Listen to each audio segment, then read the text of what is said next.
এই গাইস, দাঁড়াও দাঁড়াও দাঁড়াও দাঁড়াও, আজকে দেখে যাও। এখন এখানে দাও, কি সুন্দর একটা ভিউ দেখা যাচ্ছে।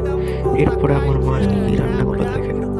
আমার মা আজকে রান্না করলো চিকেন। তার জন্য প্রথমে আমার মাংসটাকে ধুয়ে ফেললো, তার উপরে টক দই, পেঁয়াজ ও নানা রকম মশলা দিল, হলুদ দিল, লবণ দিল, এসব দিয়ে মেখে ফেললো।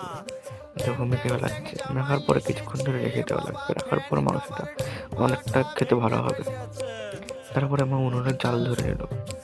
জাল ধরানোর পরে এদিকে আমার কড়াইয়ের ওপর তেল দিল। তেল দিয়ে তার মধ্যে তেজপাতা জিরে একটুখানি ভেজে নিল। তারপরে তার মধ্যে সেই মাংসটা দিয়ে দিল। দেওয়ার পরে কিছুক্ষণ নাড়াচাড়া করে নিল। নাড়াচাড়া করে নেওয়ার পর যখন দেখবে অনেকটা নাড়ানো হয়ে গেছে, তখন মাংসটাকে ঢেকে দেওয়া লাগবে।